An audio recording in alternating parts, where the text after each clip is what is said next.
നായി നടുക്കടലിൽ ചെന്നാലും നക്കിയേ കുടിക്കൂ എന്നൊരു പഴഞ്ചൊല്ലുണ്ട്.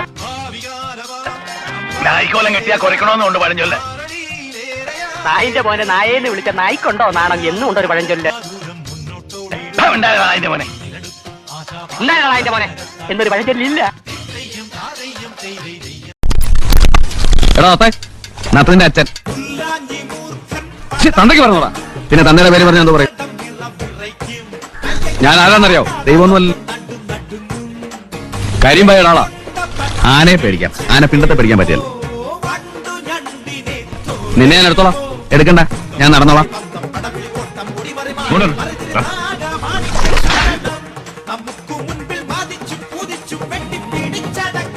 പിന്നെ യാതൊരു മുന്നറിയിപ്പില്ലാന്ന് ചോദിച്ചാ ആരായാലും വീണു പോകും.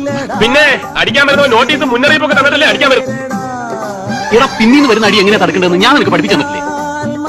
ആഹാ, അത് ശരി. അപ്പൊ അതും പഠിപ്പിച്ചോളൂ. ഇതാണ് നിനക്കൊക്കെ ഞാൻ നമ്പരും പഠിപ്പിച്ചു തരാം. ഒരാൾ ഗോളടിച്ച പോസ്റ്റ് കയറി പിന്നെയും ഗോളടിക്കും. അത് തന്നെയാണ് എനിക്കും പറയാനുള്ളത്. ഗോളിയില്ലാത്ത പോസ്റ്റ് കയറി വെറുതെ ഗോൾ അടിക്കാതെ. ഞാൻ കറുത്ത, താൻ കറുത്തോന്ന് എനിക്കെങ്ങനെ അറിയാം? ഇതിനുമ്പ് നമ്മൾ എടുത്തിട്ടായിരുന്നു. അതല്ല, ഞാൻ രാമൻ കറുത്ത. ഹലോ, ഞാൻ ഭാഷയാണ്. ഭാഷാണ്? ഭാഷാണോ അല്ല, ഭാഷ. ഇപ്പൊ എന്ത് ചെയ്യുന്നു? ചായ കുടിച്ചോണ്ടിരിക്കുന്നു. നമ്മൾ എന്ത് ചെയ്യുന്നു? ഞാൻ തന്റെ മുമ്പിൽ ഇരിക്കുന്നു.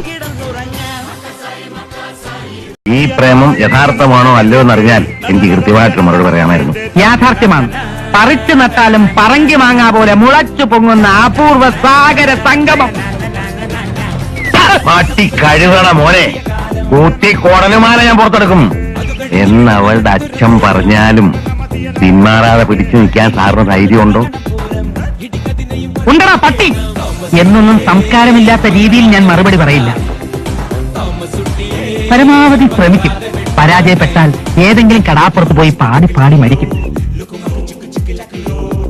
ഞാൻ ഇവിടെ എന്തെങ്കിലും ഉപദ്രവം ഉണ്ടാക്കുന്നുണ്ടോ? ഈ അസുഖമുള്ളവരെ കൂടെ ഞാൻ ഒറ്റയ്ക്കല്ലേ താമസിക്കുന്നത്? ഓ, ഡോക്ടർ പറയുന്നതിലും കൂടുതൽ ഗുളിക കറക്റ്റ് സമയങ്ങളിൽ ഞാനല്ലേ കഴിക്കുന്നുള്ളൂ.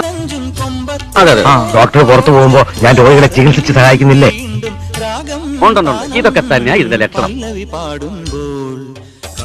இந்த மദ്ராஸ்ல எந்த பில்டிங் வேணும்னு சொல்லுங்க, அந்த பில்டிங் சூர்யா பேருக்கு ரெஜிஸ்டர் பண்ணி தரோம். എന്തിനാ അതിന്റെ താഴെ ഇരുന്ന് തെണ്ടാണ്? இல்ல சூர்யாவுக்கு ஏதாவது பிசினஸ் பண்ணுமா, அதுக்கு ஏற்பாடு பண்றோம். എന്തിന് ബിസിനസ് നടത്തി പൊളിയാനോ? இல்லன்னா பையனுக்கு பாலிடிக்ஸ்ல இன்ட்ரெஸ்ட் இருக்கா, அடுத்த எலெக்ஷன்ல சீட் வாங்கி கொடுத்துடலாம். എന്തിന് ഇലക്ഷൻ എന്ന് തോക്കാൻ?